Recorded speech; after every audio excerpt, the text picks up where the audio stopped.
Fala galera, mais um Pó de Fé começando e hoje nós estamos aqui com um convidado muito especial, uma bênção de Deus para as nossas vidas, o pastor Paulo Borges Júnior. Ele é um dos fundadores e coordenador da Igreja Sal da Terra, um ministério conhecido pela abordagem e o foco no discipulado pessoal, a vida comunitária, restauração da igreja aos primórdios daquilo que Jesus nos ensinou, aquele evangelho puro e simples, escritor, autor do livro DNA e Propósito, e também coordenador do Instituto Total, uma organização que atua na formação de líderes e na edificação de uma vida espiritual sólida, daqueles que querem ministrar. E, Pastor Paulo, seja bem-vindo aqui no nosso Pó de Fé. Rapaz, é uma honra, um privilégio, eu me sinto assim extremamente honrado. A honra é nossa. Mais do que o privilégio, estar com vocês nessa mesa, com essa juventude aqui, incluindo inclusive o Bruno lá, né? Tem gente aqui desde os 16 até 67. Então é uma honra, isso é renovo, isso é esperança, isso é fortalecimento de fé. Amém. Muito obrigado, pastor. E eu não posso deixar de mencionar aqui os meus irmãos que também compõem a nossa mesa aqui no Pó de Fé. Pastor Daniel Carius, seja bem-vindo. Obrigado, mais uma vez, feliz demais, né? Glória a gente Deus, né? é dia a dia aqui realizando pequenos sonhos, né? E acrescentando mais ainda no conhecimento do reino, que bênção. Amém. Pastor Caleb, seja bem-vindo, em nome de Jesus. Mais uma vez em casa, né? Sempre, e agora, sempre em casa, e agora recebendo o pastor Paulo aí também, para a gente aprender cada vez mais aí. Né? Glória a Deus. E hoje a gente tem um convidado muito especial, diretamente de Londres, pastor Anderson Munhoz. Seja bem-vindo, meu irmão. Bom demais, gente. Alegria no coração, um privilégio mesmo ver o Paulo. Rapaz, saudade, Paulo. Eu vou contar uma coisa depois, mas o Paulo já me deixou dormindo na estrada aí. Estávamos aqui na Polônia. Pastor Paulo já Depois deixou eu conto essa dormir numa história aí, estrada. mas um prazer, hein, irmão? Lá na Polônia. Foi, exatamente. Amados, nós estamos aqui com o pastor Anderson no link. Então, nós estamos aqui com dificuldade em ouvi-lo. Então, a gente está ouvindo ele primeiro e depois repassando aqui para a mesa, para não ficar confuso para vocês. Vocês estão vendo e ouvindo ele maravilhosamente bem, mas nós aqui estamos com essa dificuldade técnica e, glória a Deus, nós vamos passar, nós vamos resolver por isso. Amém? Glória a Deus. Pastor Paulo, que honra ter o senhor aqui nessa mesa. Eu fico assim mesmo impressionado com as coisas que Deus faz, porque eu aprendi muito com o Senhor ao longo da minha vida espiritual. A minha esposa aprendeu muito e aprendemos até hoje ainda, não é? E pensar que hoje nós estamos sentados na mesma mesa, compartilhando a palavra e aprendendo aqui proximamente um do outro aqui, para mim é um privilégio. Uma honra, viu, Netinho? Uma honra poder ocupar esse lugar de fé e esperança na sua vida, e saiba que isso é recíproco. Ouvir você é certeza de que aquilo que a gente estava fazendo estava retornando de forma espiritual. Você pode ter certeza que mesmo não te vendo, nem te conhecendo ainda, eu estava recebendo lá da sua fé, porque essas conexões se dão espiritualmente. Glória a Deus por isso. E sem mais delongas, porque o nosso tempo é curto, infelizmente, né? Pastor, eu queria começar falando sobre o seu livro, DNA e Propósito, Identidade, saber quem nós somos em Cristo. Eu sei que é um tema que o senhor aborda muito e ajudou muito a minha vida em entender quem eu sou em Cristo Jesus. E eu queria saber do senhor como que o senhor enxerga essa questão da identidade num mundo hoje onde ninguém tem identidade nenhuma, né? Olha, Tim, o ser humano não vive crise nem de recurso, nem de oportunidade e nem de possibilidade.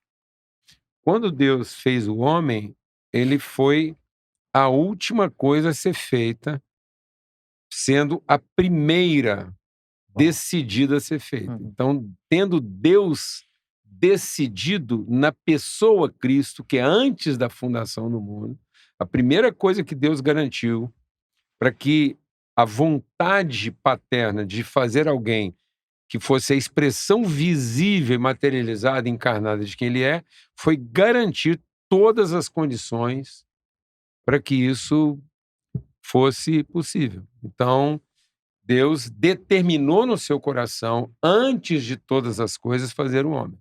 E tendo determinado, ele criou o ambiente totalmente favorável, com todas as condições, todos os recursos. Então, Deus não fez uma coisa, percebeu que ela tinha necessidades e foi atrás de resolver as necessidades. Não. Uau. Deus colocou no ambiente onde ele colocaria o homem as condições favoráveis para que esse homem se desenvolvesse. Então, Deus preparou um onde perfeitamente preparado para o seu quem. Uau. Então, tudo que Deus criou é a partir de um quem e um onde previamente determinado para que qualquer que desse quem encontrasse nesse onde as condições para expressar as virtudes de Deus. Uau. Que ensinamento, pastor. Pronto. Então, ele fez isso. O pecado criou uma incongruência, criou uma incompatibilidade, porque o pecado foi o homem querer, a partir do seu quê, estabelecer um outro quem na expectativa de um outro onde.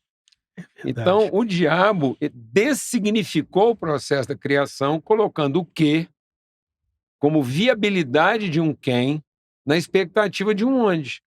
Então, o céu, que deveria ser referência de eternidade, passou a ser expectativa de futuro. Então, agora eu tenho um quem mal resolvido Uau. no seu onde e com crise de identidade, achando que ele vai resolver isso a partir do seu quê. Então, nós colocamos uma prioridade no quê que nunca houve. O que era só qualquer forma, uma multiforme expressão em que todos os quens aqui encontrariam para revelar de onde nós viemos e o que revelamos no onde nós estamos. Espetacular. Amém? Então, Amém. Deus sempre tratou o onde e o quem na perspectiva de que qualquer que feito com essa consciência encontraria nesse ambiente as condições para isso. Então, não era para a gente ter nunca qualquer crise, nem de necessidade e nem de oportunidade. A partir do momento que eu coloquei o meu quê como prioridade para viabilizar um quem mal resolvido, na expectativa de um onde mal definido, aí eu não estou vivendo uma crise de competência, estou vivendo intrinsecamente uma crise de identidade. Por isso que Deus, pelo poder do seu Espírito Santo, leva o seu quem bem resolvido ao limite extremo de um quê mal resolvido, que é o deserto. Certo? Ou seja, Pegou essa aí. ele cara. leva o seu quem à condição mais desértica da humanidade e submete ele intencionalmente ao seu mais astuto tentador. E naquilo que o diabo pode tentar qualquer um de nós, na sua mais elaborada astúcia, ele vai dizer: use o seu poder para resolver a sua necessidade. Jesus diz: não, mas esse não é o meu propósito. Na hora. Meu Ele nem propósito vacila. é usar o meu quê em função da minha necessidade. Ele mostra, então, que ele é um quem bem resolvido. Depois ele diz: bom, então use a sua arte, a sua criatividade, a sua cognição, use a sua lógica, o seu raciocínio, já que você não tem suas necessidades assim tão necessárias, então por que você não trabalha o campo das suas possibilidades? E é engraçado ouvir essa questão da necessidade, porque Jesus saía de um jejum. Isso, ele estava lá no extremo da sua necessidade. Ele teve fome. Quando fala que ele teve fome, é o absoluto de uma fome. Que talvez nós nunca vamos experimentar, né? Por quê? Porque não é a fome de quem já nasceu faminto. É a fome de quem nunca soube o que é o fome. que era Que ter era fome. ter fome. Exato. Então é a fome na sua condição De um ser abundante. extrema. É a fome no seu sentido absoluto. Nossa. Fome de corpo, fome de alma e fome de espírito. Alguém totalmente esvaziado de si mesmo. E, no entanto, sem qualquer sinal de carência. Então é possível estar absolutamente esvaziado, Sem ter falta de nada. sem ter carências. Espetacular. Tá vendo como é que é a crise de identidade? Se eu estiver bem resolvido na minha identidade, não existe necessidade que me tornará um ser carente. Amém. Agora, Então a carência é crise de identidade e não uma necessidade na sua condição extrema.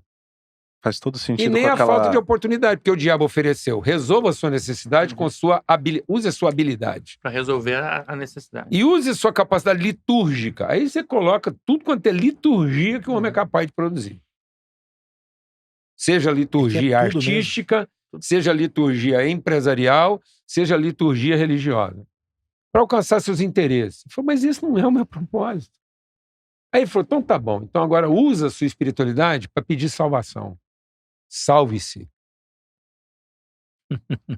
Ele disse, mas isso não é o meu propósito. O propósito é fazer a vontade Meu pai. do meu pai.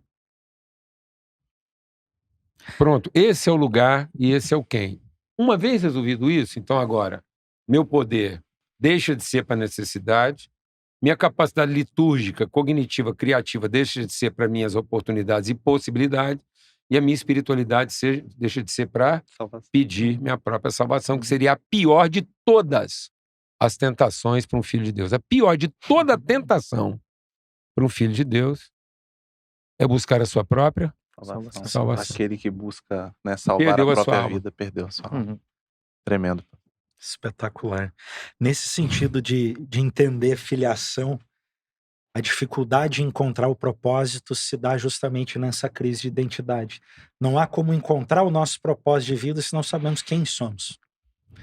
Nesse ponto, pastor Paulo, essa confusão que o mundo tem hoje, e aí entra esse vazio de alma que o Senhor comentou, que muitos vivem hoje, a solução é em ter um encontro real com Jesus. Com Cristo. Eu vou fazer aqui uma correção numa mesa de conhecedores da palavra, porque se eu falar Jesus, ninguém vai ter dificuldade de entender, mas eu quero colocar aqui um desafio reflexivo. Amém. Porque nunca faltou devoção a Jesus como Salvador, mas faltou submissão a Cristo, o Redentor. Por isso que quando Jesus é apresentado pelo poder do Espírito Santo, ele é: tu és o Cristo, o Filho. É nascido o Salvador, que é Cristo, o Senhor.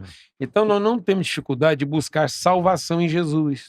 E a gente só não entende que a salvação está em se submeter à personalidade de um ser Cristo. O que é a personalidade do ser Cristo? É viver a vida em favor da necessidade do outro. Aí não é carência. Então, a necessidade só é carente quando ela é a minha. Quando é a do outro, é propósito. Então, se eu sou um ser bem resolvido, eu vou entender que tudo que eu carrego é em favor da necessidade do outro e não das minhas próprias carências. Então, todo mundo nasceu com necessidades e virtudes, de modo que a minha necessidade está resolvida na virtude do outro. E a minha virtude está significada na necessidade do outro. Espetáculo. Aí é um corpo Cristo.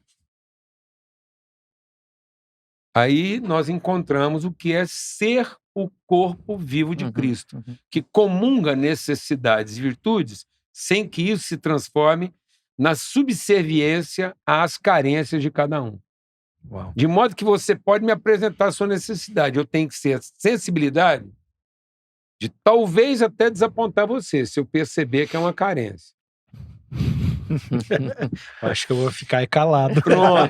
Por isso que Jesus, ele satisfazia necessidades não percebidas, mas se recusava a satisfazer carências escancaradas. Verdade. Tem uma frase do senhor que eu gosto muito, que em uma das diversas pregações, mas o senhor repete ela com certa reincidência, que o cristão ele deve ser intrometido na sua ministração sobre vocação, né, sobre as pessoas sendo provisionadas. Ela tem que estar disposta a abrir mão da provisão da bênção em detrimento ali para a execução do propósito.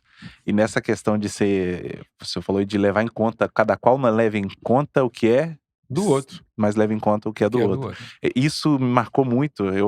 Essa ministração essa frase numa das ministrações. Eu ainda era jovem quando eu ouvi ela a primeira vez, mas eu já vi que de vez em quando esse tema volta à discussão por causa por essa. Jovem, falou o cara Não, que tem 31 não, anos. calma. Mas ele já Não, cruzou a mas barreira jovem dos da 30. mesa. Eu já passei 31, eu já tô. Poxa, custou pra ele chegar aqui. Não, eu tô começando já tenho filho grande, já tô ficando velhinho. Mas assim, pastor, essa questão de propósito, de entender, eu acho que quando os cristãos são chamados de cristãos, né, e não é atribuída ao nome Cristo, a essa vocação, a essa identidade de levar em conta realmente um propósito coletivo, que realmente... E aí, Daniel, você tocou num assunto que hoje talvez seja um grande desafio, principalmente para a sua geração. É ter um espírito transgressor. O que é um espírito transgressor? Percebido uma necessidade, eu tenho a autoridade de transgredir um pressuposto. É aquilo que o Juninho falava pra gente.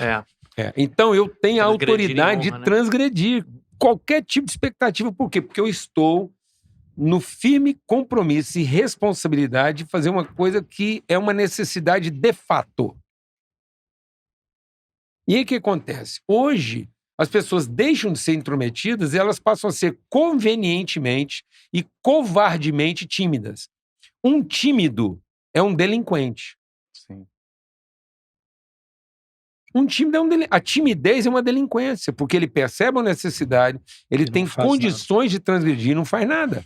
Um tímido é tão delinquente quanto um opressor. Nossa. Aquele, pois, que sabe fazer o bem e não faz, comete o pecado. Tanto quanto um opressor. Então, tanto o que oprime porque toma, quanto o tímido que se nega, É omissão de socorro. é a mesma delinquência. É falta de responsabilidade. Em nome de um status quo onde ele entende que ele não pode transgredir. Que era o que o fariseu fazia. O fariseu usava a lei a favor de salvar quem? Ele mesmo. Então, há uma transgressão implícita na responsabilidade. Por isso ele é um intrometido. Por outro lado, ele tem que estar pronto a desapontar a expectativa de muita gente, muitas vezes não fazendo uma coisa que era suposto ele fazer. Só porque ele percebeu que ele pode estar realimentando uma carência. Então isso vai exigir de você uma sensibilidade. Vai ter hora que você vai estar fazendo coisa que todo mundo fala, o que ele está se metendo num negócio que... E por outro lado, vai ter hora que o povo fala assim, mas será que ele não está vendo? É interessante isso. Então, que de hoje uma ou de outra manhã, forma, pastor, você tem que estar disposto o quê? A transgredir uma expectativa e, por outro lado, às vezes a transgredir uma regra imposta, aparentemente que não era da sua conta. sempre vai causar um Um Vai transtorno. causar Transtorno. desconforto. Jesus, ele traz ele personifica essa transgressão O tempo no todo. tempo todo. Ele chega, tem uma viúva na entrada da cidade e ele toca no caixão. Pra aquela época. No que era sábado. No sábado. Que é uma Curava alguém no sábado. Era uma transgressão, assim, absurda, né? Mas ele fez isso e muita gente se feriu com aquilo e muita gente No apedrejamento Em também, né? compensação, no ele apedrejamento. recebeu um recado escrito com perfume, com coraçãozinho desenhado. É. Marta e Maria falou assim, ó, fala pra ele que quem tá doente é o amigo dele. Lembra ele que ele jantou lá em casa e teve uma Nem lavou as DR. panelas, né? Lembra pra ele que teve uma DR lá em casa. Nem as panelas ele lavou. probleminha. Teve um problema lá que é Marta e Maria. Ou Exato. seja, se a gente não combinava em muita coisa, Nisso a gente tá combinando. nisso a Isso a gente gente- combina. Tanto que as duas não combinavam na hora de aprender, mas combinaram na hora de reclamar. Porque as duas reclamaram igual. Reclamaram Uma igual. tosca, se o senhor não estivesse aqui, nada disso tinha É. acontecido. E a outra, se o senhor não tivesse aqui, nada disso tinha acontecido. Então não Nesse- adianta, na hora de reclamar, É a mesma Todo mundo coisa. reclama. nesse o desapontamento é o mesmo. Exatamente. da exatamente. transgressão é muito lindo, porque hoje de manhã, quando a gente estava orando aqui, quando a gente iniciou o trabalho hoje de manhã, a gente ora todo dia aqui antes de começar o trabalho, né? Eu tava Vocês aqui são com o crente Lucas. mesmo. Vou ver crente aqui, né? E o Lucas, eu tava sentado onde tá o Caleb, o Lucas tava aqui onde tá o Daniel, e o Lucas, a gente começou a falar da palavra, o Lucas chorando aqui, disse, cara, ontem eu entendi uma coisa em Cristo, que não tem a ver comigo, mas que tem a ver com ele e com os outros. Exatamente. E isso Então, é lindo. agora ouvindo o pastor Paulo falar, lembrando a conversa de manhã, emociona, né, cara? Porque a gente vê o alinhamento no Espírito Santo e aquilo que Deus está falando ao seu povo. Olha, Ei, tem atenção. Jesus é quem me atrai para a salvação. Então, Jesus é o Salvador, Glória no a Deus. aspecto que ele é quem se sacrifica. Uhum. Então, ele é o homem sem pecado que vai oferecer a vida dele. Então, a obra da salvação ela é exclusiva de Jesus. Mas ele é o Salvador que, em salvando, revela o Cristo Uhum. nele. Então, Jesus é o Salvador porque ele entrega. Ou seja, o próprio Jesus está se submetendo à sua natureza Cristo. Uhum. Uhum. Por isso que a tentação de Jesus era ser pró-Jesus. E sendo pró-Jesus, ele seria anticristo. Uau. Então, o anticristo é pró-Jesus.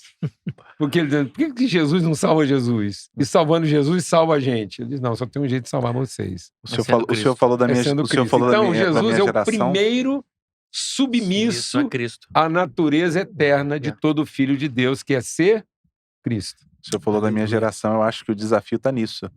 É a geração mais pró-Jesus que a gente vê.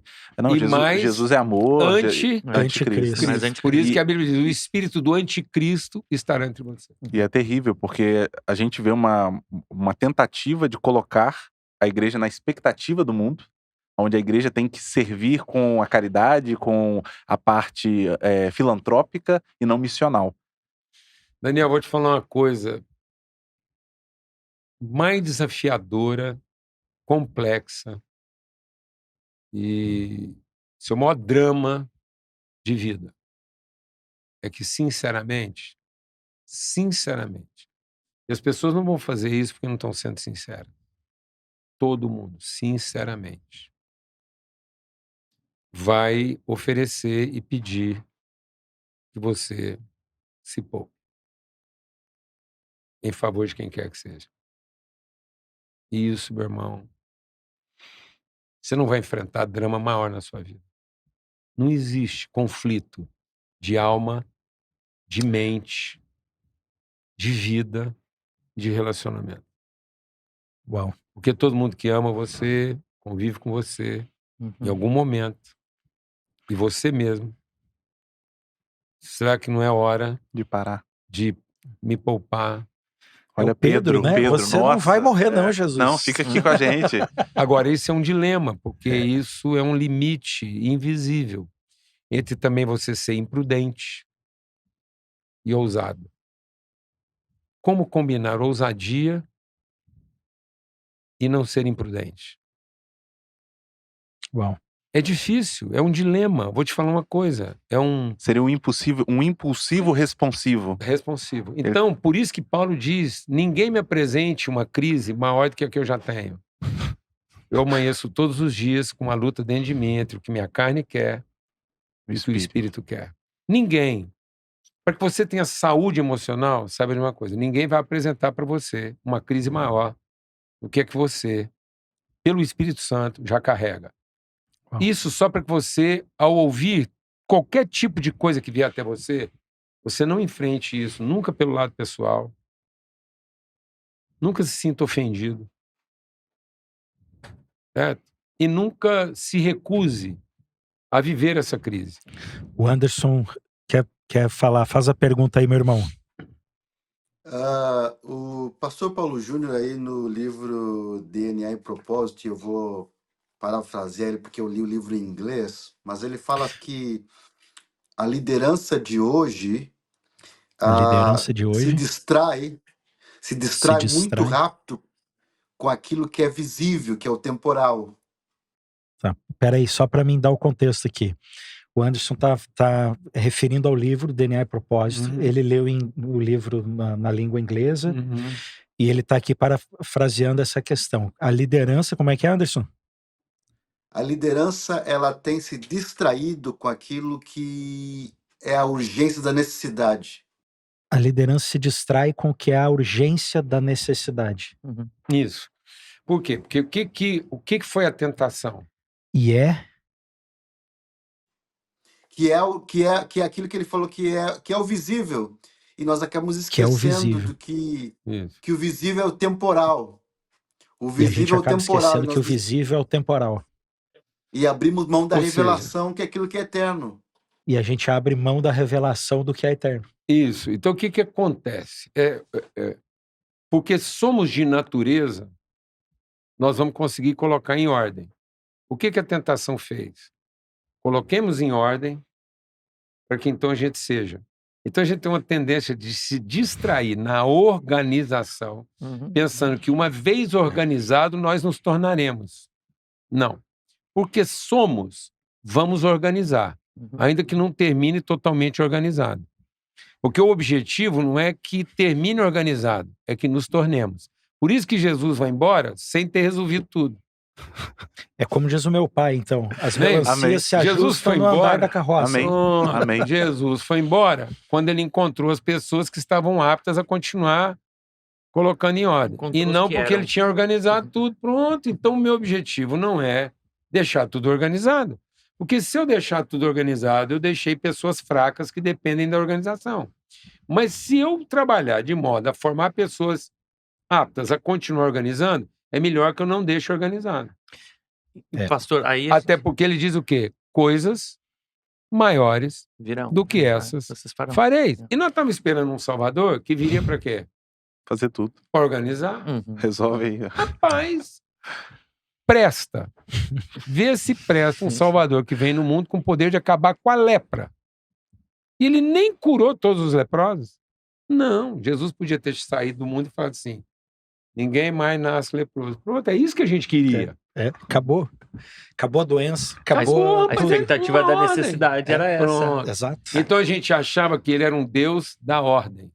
Ele não é um Deus da ordem, ele é um pai da natureza.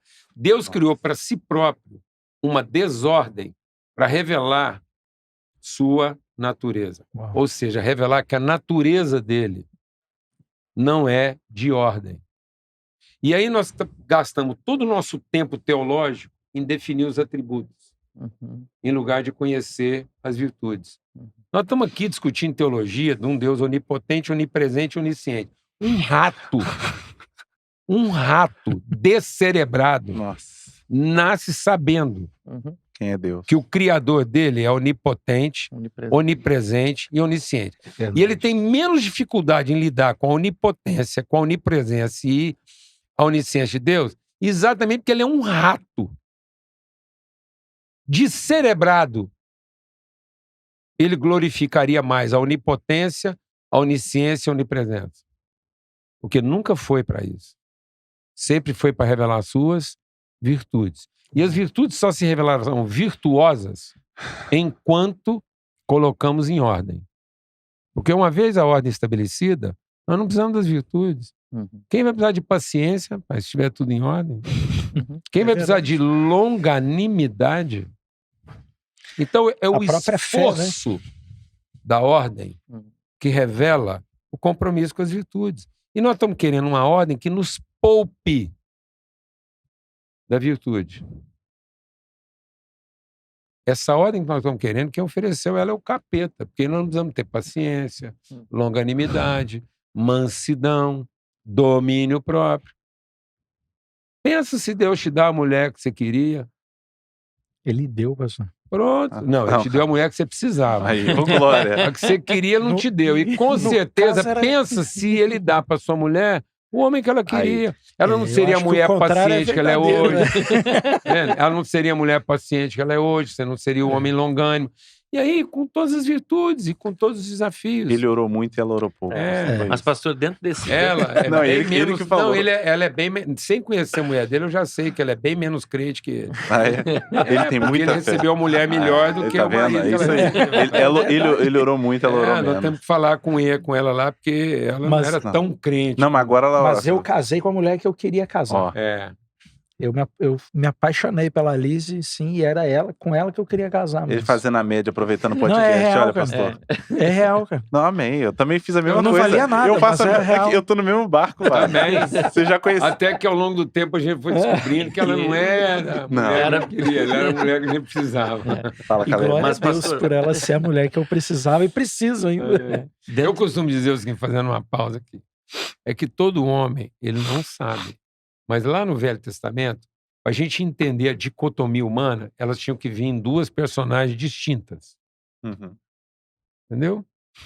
Então, Lia e Raquel Raquel. Aí até lá, Marta e e Maria. Maria. Então, isso são dois aspectos da mesma pessoa, só que lá tinha que vir assim. Então, você vai ficar com a mulher Ai, que você ama, mas primeiro você vai ter que ter É a que eu mulher que você preciso. não ama. É que eu preciso, né? Isso. Então, no fim, Amém. depois você vai ficar com a mulher que você gosta, mas primeiro você vai ter que passar pela Lia. Trabalhar entendeu? 7 anos primeiro. É, Isso primeiro aí. você trabalha pela. Pastor Anderson, era isso? Tem mais alguma questão? Um comentário? Não, eu só queria assim abordar com o Paulo rapidamente a partir desse momento dele aqui em Portugal, como é que ele tem visto o movimento da igreja brasileira com as suas responsabilidades com o velho continente. Amém. Pastor Paulo, o pastor Anderson faz aqui uma pergunta. Dentro da sua estadia, sua vinda aqui para Portugal, como é que o senhor tem visto o movimento da igreja brasileira com relação ao evangelho aqui na Europa, no velho continente? É isso, né, Anderson? A responsabilidade, A né? responsabilidade da igreja brasileira com a pregação da palavra aqui no velho continente. Eu creio que o meu esforço está aqui, o esforço está aqui com vocês, o esforço da gente ter o Anderson lá, esse empenho de ter lá no Reino Unido, o Connection, Exato. na Europa, é o resgate de uma memória. Se não for essa relação Brasil-Europa, o evangelho que a gente vive lá no Brasil é um evangelho órfão. Ele tem muita capacidade, ele tem muita vez, mas ele não tem voz, porque ele não entende a sua história. Então, o evangelho brasileiro é um evangelho pautado na competência. É um filho que ainda está pensando como escravo, tentando provar e ser aceito por aquilo que ele faz, e não na consciência de quem ele representa. Então, o mais importante na relação Brasil-Europa é para cumprir Malaquias 4. Tá. Os pais se converterem aos filhos e os filhos aos pais. Se nós não fizermos essa conexão, se essa mesa não for uma mesa que conecta a história, então isso vai parecer que foi um serviço feito por escravos e não a história contada por uma família. Entendi. Então, o próprio Filho de Deus, sendo gerado pelo Espírito Santo, ele é antecedido de uma genealogia. Então, olha, qual a necessidade de um filho gerado pelo Espírito Santo ter genealogia? Fala pra mim, qual a necessidade? Nenhuma, na verdade. Pronto. Mas, sem a genealogia, não faz sentido. Tá vendo por que a gente tem uma tendência de achar que Vira um bastardo, Jesus nasceu... né? Pronto. É Jesus isso. nasceu pelo poder do Espírito Santo? Não. E é curioso, porque na genealogia de Jesus, a paternidade dele, que é exatamente o que vai dar para ele a autoridade de príncipe, e não poder de homem, o poder de homem está resolvido com Maria. Então, Jesus é 100% homem, porque ele nasceu de uma mulher 100% mulher. Amém. Então, Maria oferece para Jesus a juventude, o frescor de uma mulher saudável, que é perfeitamente mulher, virgem, pura, jovem. Ou seja, o óvulo da Maria é um óvulo, assim, Preparado. frescor. É, menino, um óvulo de uma mulher de 15 anos de idade. O ápice. Entendeu? É o primeiro fruto de uma árvore viva, frondosa, alimentada com a água mais fresca. 100% homem. E aí o pai de Jesus é José. E, curiosamente, quem faz a conexão com Salomão, que é o filho de Davi, quem torna Jesus rei de Israel é José, por adoção. Amém. José é o descendente de Davi E de Salomão. e de Salomão. E agora veja o mistério. Só que Jesus não pode parecer em nada fisicamente com José, para ninguém suspeitar que era uma história mal contada. É preferível a história ser mal contada. É preferível todo mundo pensar. Era preferível todo mundo... Presta atenção, eu vou falar aqui que é grave. Até para te aliviar ministerialmente. Amém.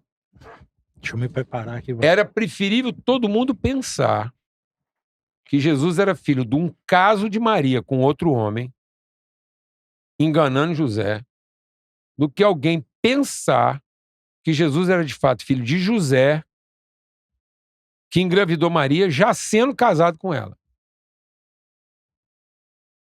Por quê, Amém? pastor? Por quê?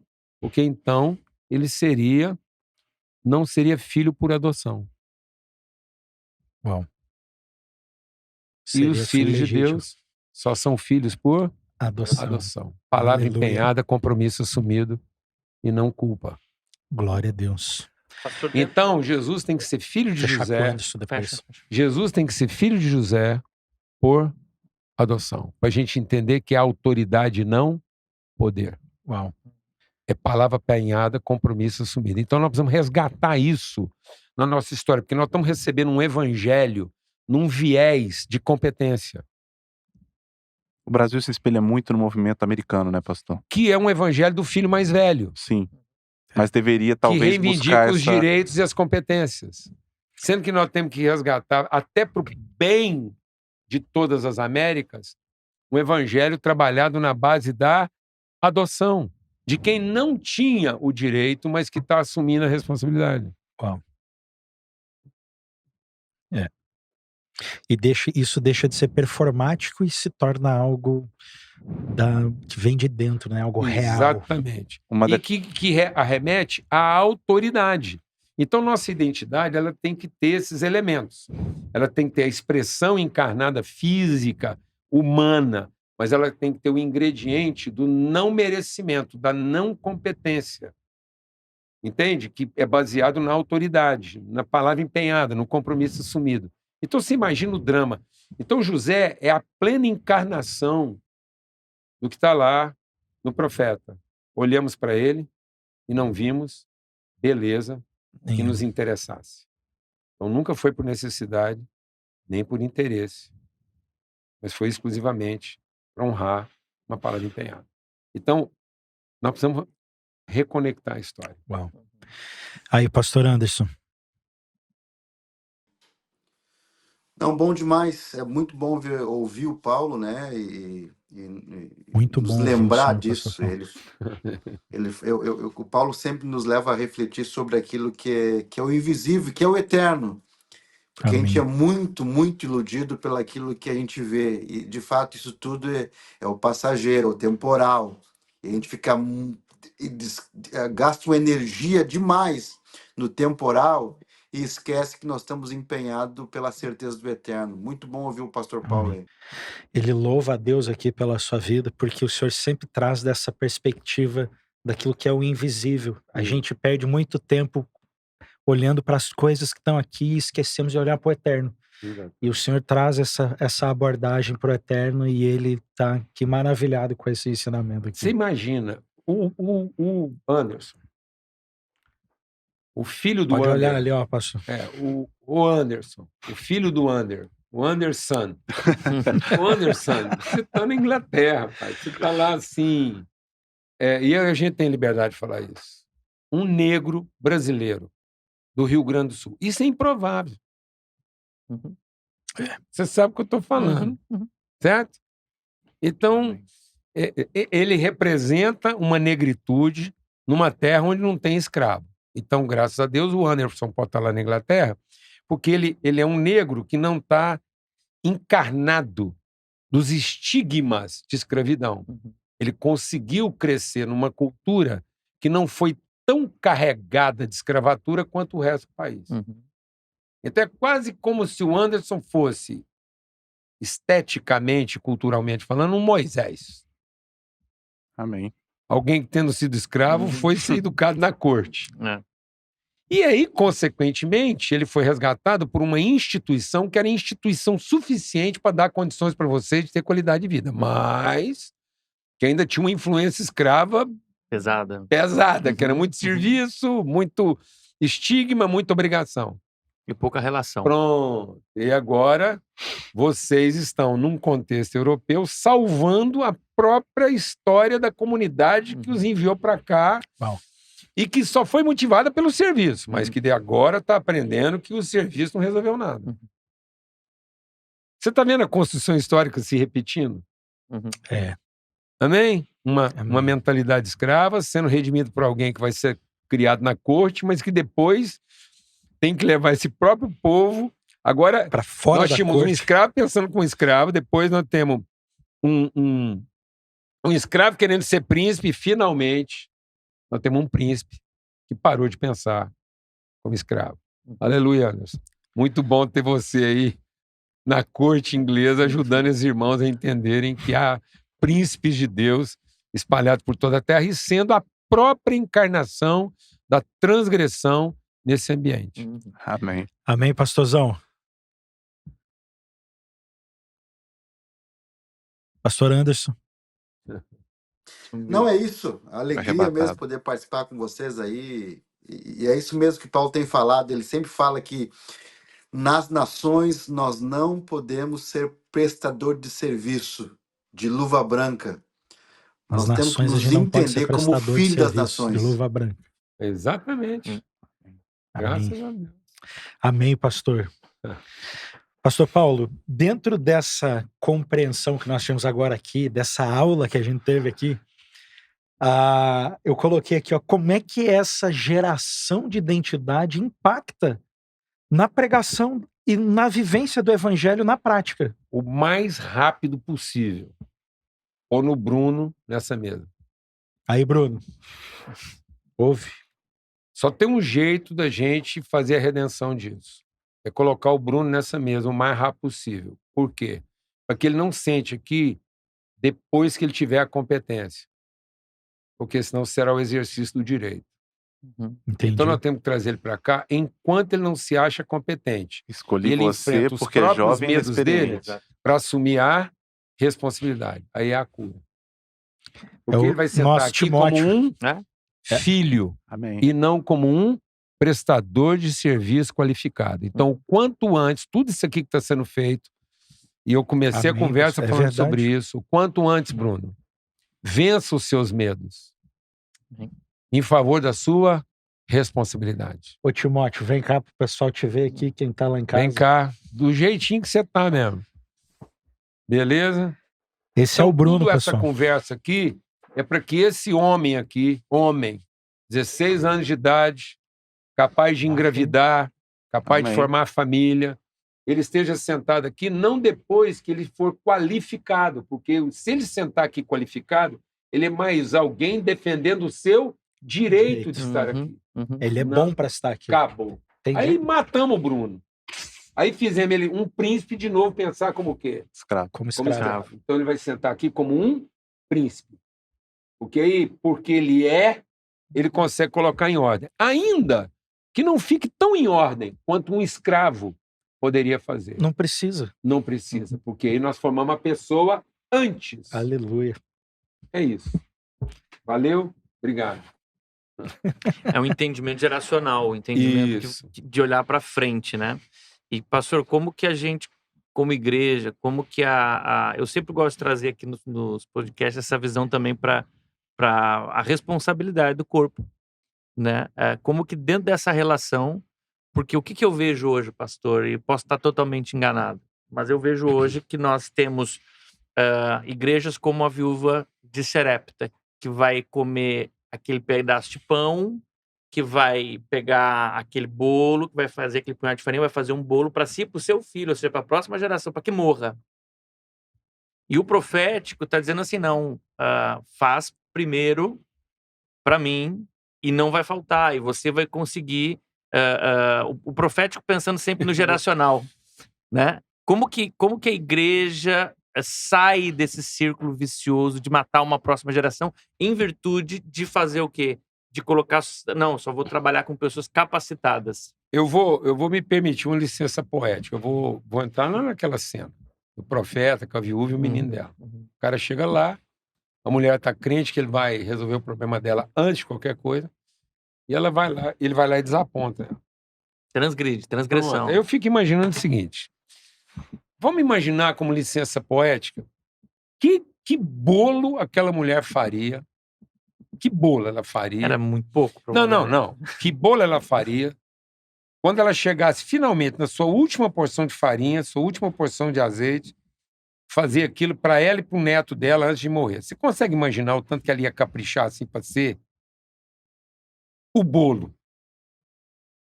Certo? É mais ou menos isso que nós estamos fazendo. Nós estamos fazendo um nível de liturgia para gerar satisfação sentimental e não para gerar uma memória de fidelidade.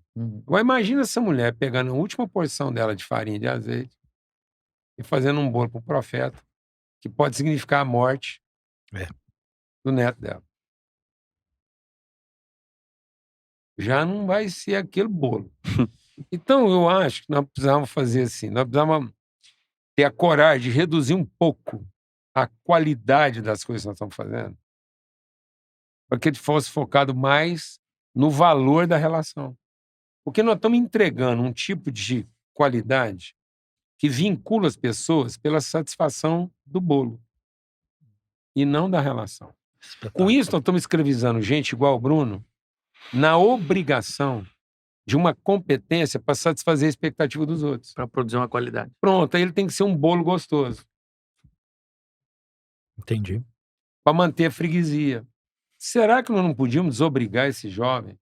É só ser bolo. Pronto, e ele entregar um bolinho assim, um bolo mais básico, para ele poder ocupar a criatividade dele também.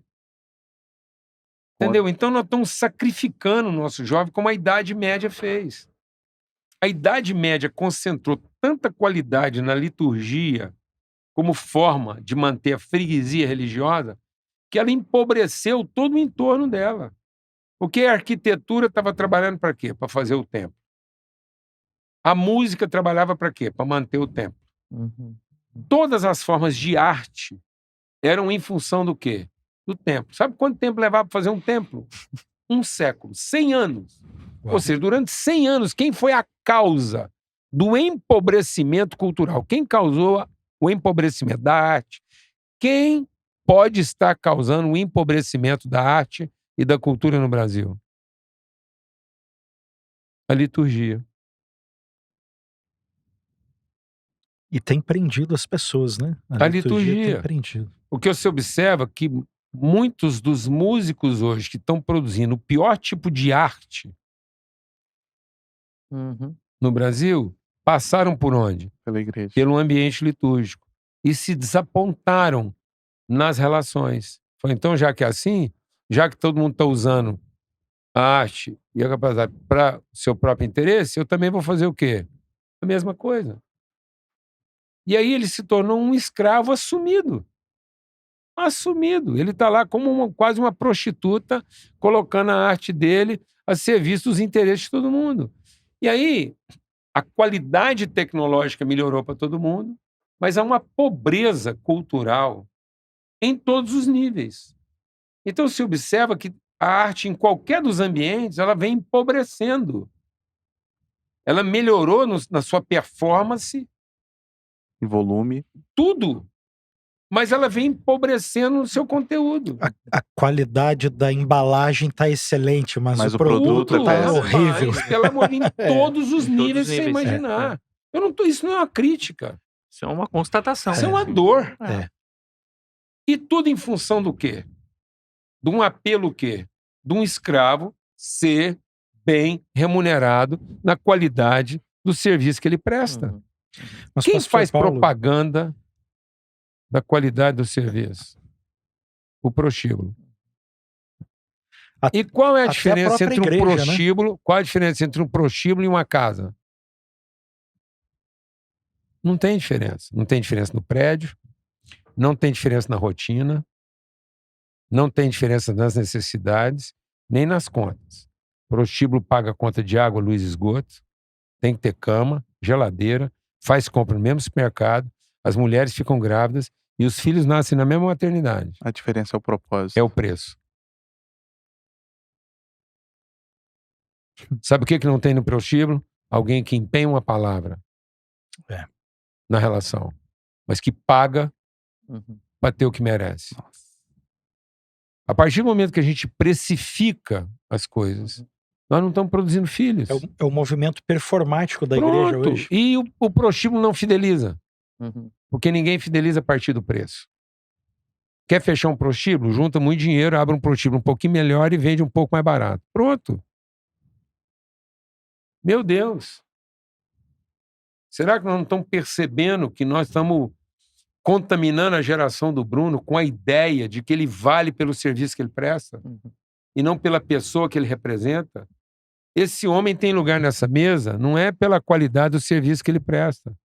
Ainda que ele fosse Mefibosete, um aleijado dos pés, que tivesse que chegar aqui carregado pelas mãos, ele vai se sentar na cadeira que é dele. Por quê? Porque ele é filho do meu amigo. Isso é um assunto de amigos, de pessoas que empenharam a palavra um com o outro e não está pautado na competência. E se ele sentar aqui, ele senta nessa cadeira e alguém diz para ele, senta aí nesse lugar e tudo que pertenceu ao seu pai é seu. Desculpa, mas ele é ensinado assim, pastor. É uma história. Desculpa, Ô, Caleb, só antes de tu perguntar, eu esqueci no início, cara. Eu cometi um erro aqui no início, e glória a Deus por isso. Eu quero mencionar os nossos irmãos da igreja que têm abençoado aqui o nosso podcast. Eu quero abençoar aqui o I Love Coxinha, que preparou para nós aqui um lanche muito gostoso, muito bonito, empadinha, pão de queijo. E eu vou comer, viu? Eu tô aqui aguardando o meu momento aqui. O nosso irmão, amém, o nosso irmão Eudes, a nossa irmã Flávia, a Laís e a Laura, Deus abençoe, gente. Obrigado pela bênção que vocês estão sempre servindo aqui no podcast, abençoando a gente aqui no Podfé. Obrigado, Eudes, Deus abençoe. Você que precisa de salgadinho para sua festa de aniversário, fala com o Eudes. Você quer estar assistindo o jogo do Goiás lá, pastor Paulo? Não é do Goiás, é do Atlético. É, Goiás. Não, agora nós temos um presbítero nosso lá em Anápolis, como o diretor de esporte do Anapolina. Então agora... Aí, você está assistindo o jogo do Anapolina. Pede o I Love Coxinha aqui. Também o irmão Rodrigo e o irmão Eliabe lá do HR Car Detail, que me abençoa a gente aqui com a lavagem do nosso carro. Espetacular, Rodrigo, obrigado. E também o Bruno, do Talho Brazuquinha, que nos abençoa com carne, com bebida, o refrigerante, a água que nós estamos bebendo hoje aqui, foi o Bruno que abençoou, glória a Deus. Esses são os irmãos que abençoam aqui o Podfé. Glória a Deus, gente, que o Senhor retribua isso na vida de vocês, em nome de Jesus.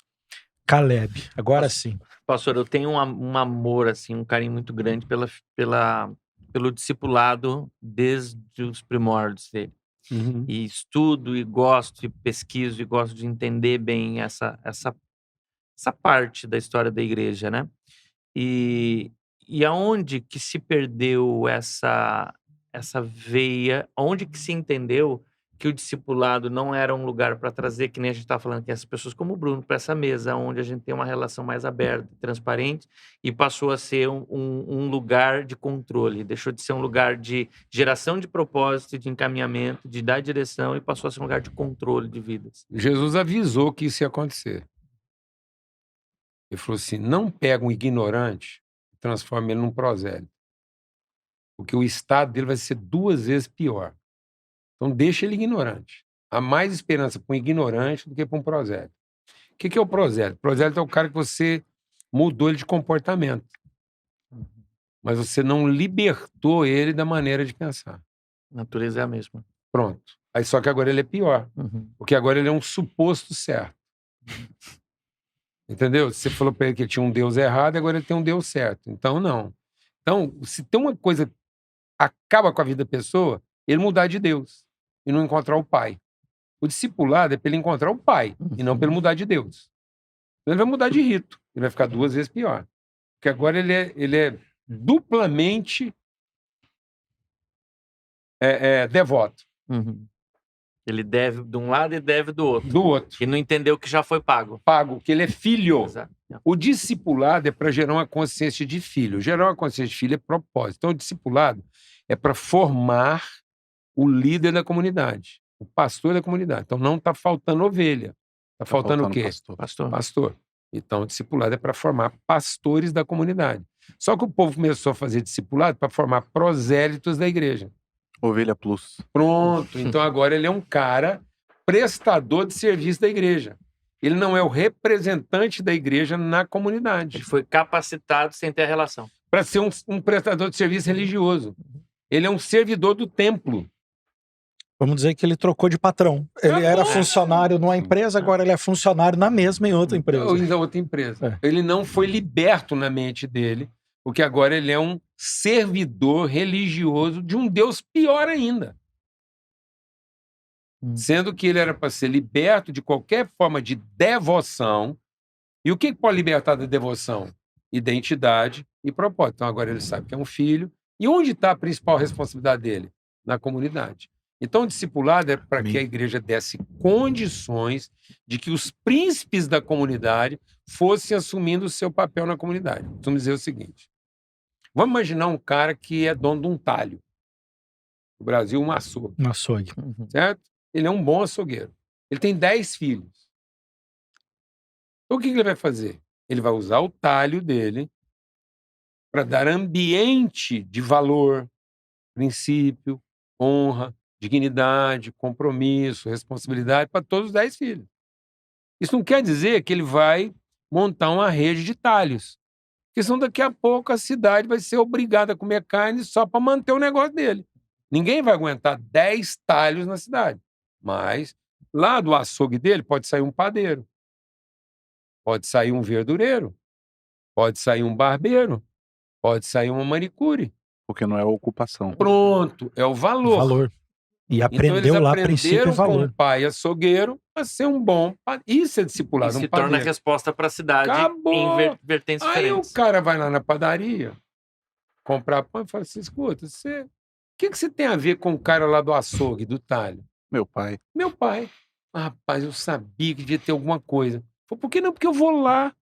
É o mesmo tratamento, é a mesma coisa. Falei, então não vai me falar que você é parente do cara da verdura. É meu irmão. Ah, DNA, né, pastor? então é a manicure. É a família tomando conta do quê? Da cidade. É isso. Amém. Pastor Paulo, nós estamos aqui encaminhando para o fim, por conta do compromisso que o senhor tem Uhum. na igreja. Mas antes da gente acabar, eu queria fazer aqui uma última pergunta. E já agradecendo Caleb, Daniel, Pastor Anderson aí na Inglaterra. Obrigado, gente. Mas eu queria entender aqui e que o senhor deixasse isso para quem nos assiste. Eu acho que é fundamental e importante demais e não pode deixar passar essa pergunta. É dentro da formação de líderes da nova geração, do Bruno. Pronto. Tem que estar sentado aqui nessa mesa. Quais aspectos o senhor acha importante nessa formação e como que eu, pai do Bruno, pastor também dessa nova geração, como que o Caleb, pastor, o Cariús, pastor, como que nós vamos cuidar e trabalhar na formação dessa nova geração? Amém. Primeira coisa é agenda. E agenda relacional. A gente estabeleceu agendas devocionais. Tempo de mesa. Ter de mesa e comunhão. E nos ambientes mais improváveis possíveis. Ele saber que a mesa está com você aonde você vai. Não importa o lugar. Não importa o Tô lugar. dentro de um café, no restaurante, Qualquer tô em lugar, qualquer qualquer lugar, é hora para E mesa. principalmente que seja uma mesa o máximo inclusiva, para ele ter essa sensibilidade. Para ele saber que tudo que ele carrega no bolso representa o quê? A mesa. Amém. Então ele pode ter a mesa num sinal de trânsito. Certo? Onde ele não vai, às vezes, comprar a balinha do mendigo que está vendendo. Então, o que eu ensino para os meus filhos lá? Não compra bala, investe no negócio dele. Às vezes compra mais do que ele está pensando. Ou seja, estabelece ali um ponto de contato para ele entender que você não está simplesmente sendo resolutivo. Que os seus filhos aprendam com você a ter responsabilidade de qualquer ambiente que ele frequenta. Se você sentar com ele numa padaria, que ele tenha a percepção do que pode melhorar ali. A responsabilidade. Eu costumo dizer o seguinte, não ensine seus filhos a escolher a melhor padaria. Mas ensina eles a melhorar qualquer padaria. Amém. Quem frequenta as melhores padarias só é interesseiro.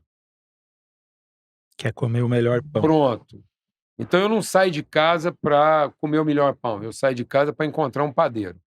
Se eu chegar lá, o pão é bom, eu elogio, melhoro, participo. Se não for, eu também participo. Então, para ele aprender E aí, agora, agenda. Agenda quer dizer o seguinte: isso tem que acontecer data e dia marcado. E quanto mais frequente, Deus fez uma agenda semanal.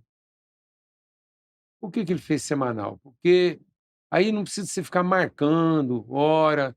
É mais fácil você faltar a uma agenda que está marcada do que você ter que ficar lembrando de uma agenda esporádica. Entendi. Marca o dia e a hora e é Pronto, é sempre aquele preferível ele não dia, estar aquela lá e hora. falar, hoje não dá para ir, mas ele já sabe que semana que vem tem de novo. Amém. Do que você marcar isso uma vez por mês e falar, que dia que é? E outra, entendeu? Então, assim, se você tem uma agenda muito esporádica, cada vez que ele falta, é longo demais o período para voltar. Tendo uma agenda mais regular, vocês vão se encontrar mais rapidamente até para poder ajustar essa agenda. Então, tenha agenda, tenha disciplina e tenha sensibilidade. Eu creio que hoje no mundo não está faltando sinceridade. Hoje eu estava conversando com o João Martins de manhã. Eu sou filho de joalheiro. Quando a Bíblia quer falar de valor, ela falou de pérola. Eu sou filho de joalheiro.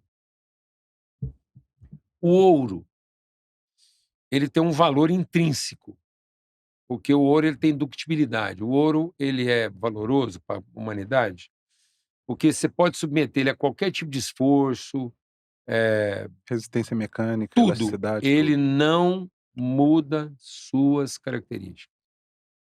Então, por isso que o ouro representa a minha natureza. Eu sou como ouro refinado pelo fogo.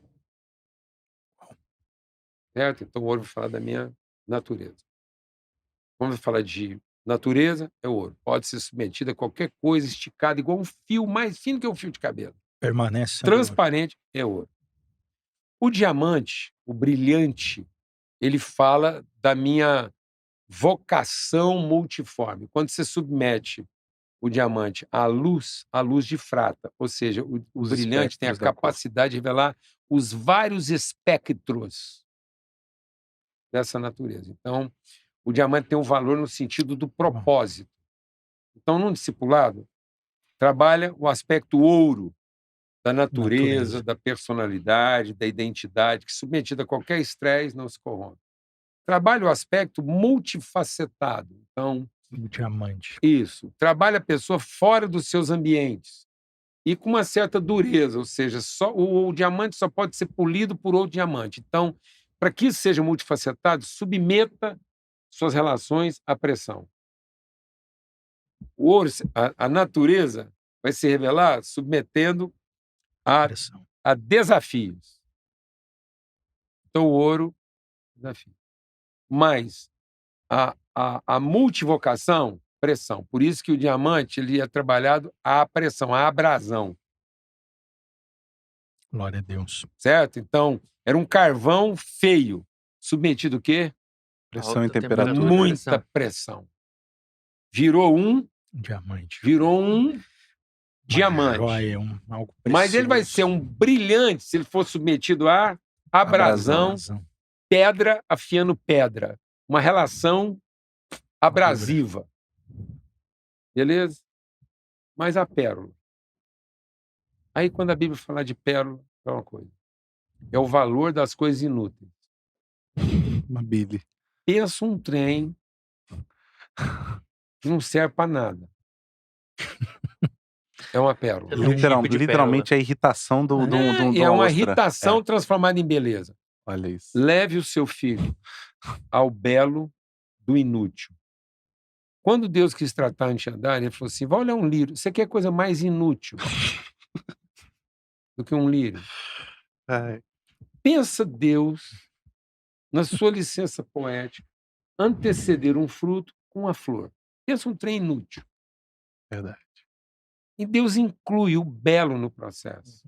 Para a gente entender que nada é mais inútil do que uma coisa absolutamente útil. Deus transformou o mais útil dele em diabo. E transformou no menos útil cura para a ansiedade. Uau.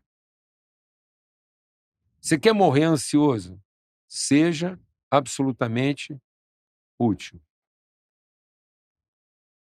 Você quer entender o valor do reino de Deus? Aprenda o valor da beleza das coisas aparentemente Aleluia. inúteis. Devolva o seu filho a beleza de ter tempo para as coisas inúteis, para que ele não seja miseravelmente útil. E aí, quando ele for útil como um diamante, ele vai ser útil porque ele é multifacetado, ele aguentou pressão. E ele vai ter o valor do ouro porque ele não se corrompeu. Então, eu tenho uma coisa que não se corrompe, eu tenho uma coisa que apresenta multi-expressões da mesma coisa, e tem uma coisa que, mesmo aparentemente inútil, continua sendo bela. Só para fazer uma pergunta, só para tentar linkar um pouco de cada pergunta. Pastor, o seu testemunho começa muito jovem, talvez ali compelido a ir Na idade do Bruno. conhecer por causa de uma certa inquietude, né? O senhor diz. Exatamente. O senhor foi compelido a se retirar. Olha, procure uma melhor aplicabilidade para sua inquietude. Mas também se baseia por um movimento no qual se reuniu depois já mais maduro, tendo vivido uma experiência de avivamento, o senhor se encontrou com mais outros 9 jovens Isso. dentro de um cenário e começaram um processo missional que voltado mais para a área musical. O senhor falou aqui de música, falou dessa questão de qualidade. Talvez não seria uma boa oportunidade, aproveitando o seu testemunho como referência, tanto dessa parte do jovem impulsivo ali, do primeiro momento, a ter um encontro genuíno com o avivamento, e posteriormente desses outros jovens se encontrando e fazendo, não uma igreja, não fundando um movimento, mas vocês se preocuparam em servir, em viver uma experiência real, dentro do campo. E vou às igrejas, vou a uma creche, vou a um orfanato. Esses jovens se entregaram. Uhum. Nesse aspecto, olhando em retrospecto o seu testemunho e olhando para os jovens ou para a igreja atual, e todos esses pontos que nós falamos, de discipulado, de tudo, tem algumas igrejas que talvez pularam etapas, no sentido de que se instituíram, montaram uma instituição a parte da ortodoxia, mas não viveram a ortopraxia, não foram para o campo, não serviram primeiro. Todo o ambiente de igreja voltado para sua própria salvação é tóxico. Aí a gente, para piorar isso aí, a gente começou a achar que missão era um serviço a ser prestado. Aí aquilo poderia ser a possibilidade do encontro. Piorou tudo, porque aí eu transformei isso em filantropia. Aí eu piorei a condição do pobre e mascarei a condição do rico, porque ficou só uma entrega desgraçada e miserável de um pedaço de pão. Nunca foi isso, nunca foi a fome. Se fosse a fome, nascia protozoário, nascia ameba. Se fosse pela fome, Deus tinha feito a gente ameba. E estava glorificado. Era um encontro. Sempre foi um encontro. E aí a gente transformou a missão na coisa mais humilhante. Quer dizer pro cara, você tem um problema. Você é encapetado e é por isso que você está com fome. Porque se você estivesse conhecendo Deus certo, você não passava fome. Meu Deus! Era isso? Algum dia foi isso? Por acaso a fome é resultado do pecado?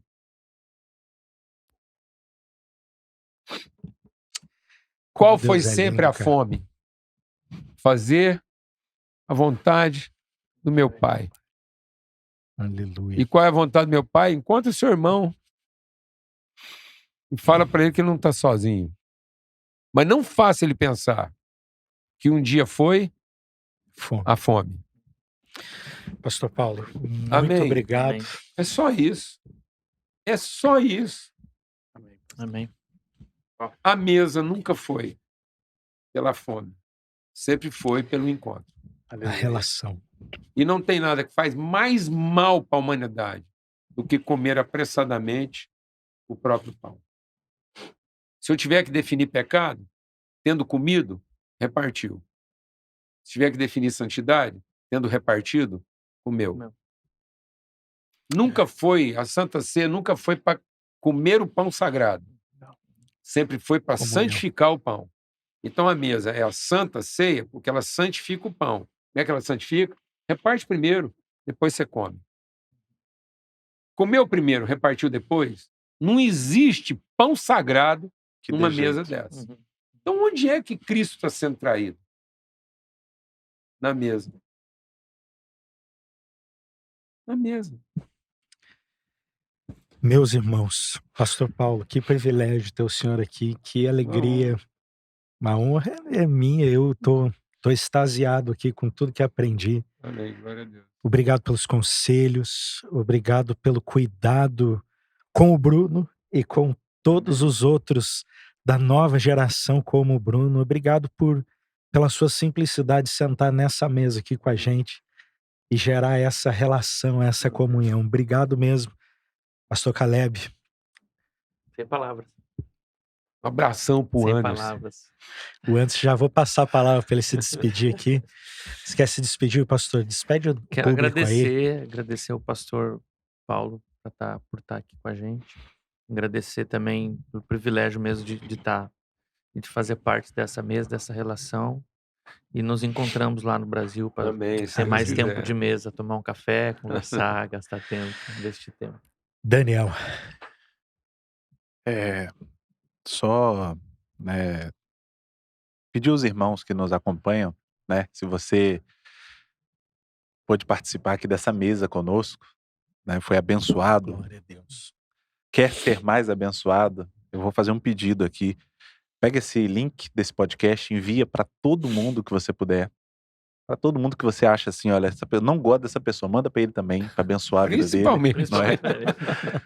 Porque às vezes você tá com dificuldade de falar um eu te amo, falar um me desculpa, mas você tá querendo se relacionar e entender o seu propósito. E se essa palavra entrou no seu coração, faz o Pó de Fé aí levar isso para mais gente. Esse é um projeto aqui de pessoas apaixonadas pela palavra. Não há aqui o intuito financeiro, até porque se fosse, né, não estaria dando certo. Mas há um processo aqui realmente missional, genuíno, de pessoas que amam a palavra e amam a Deus. Se você pôde, talvez, ser abençoado através da vida do pastor Paulo, eu agradeço muito pela sua vida, pastor. Glória a Deus. Porque é o que eu falei, o senhor sentou aqui, né, o senhor comentou que tem uma história com o Anderson e tudo, Isso. e eu falei assim, mas eu tenho uma história com o senhor só não sabe. Mas eu tenho uma história com o senhor. Eu até mostrei pro Caleb aqui uma foto do meu pai, porque você parece com meu pai fisicamente. Um beijo pro meu parece pai mesmo. também, que vai ver esse programa depois.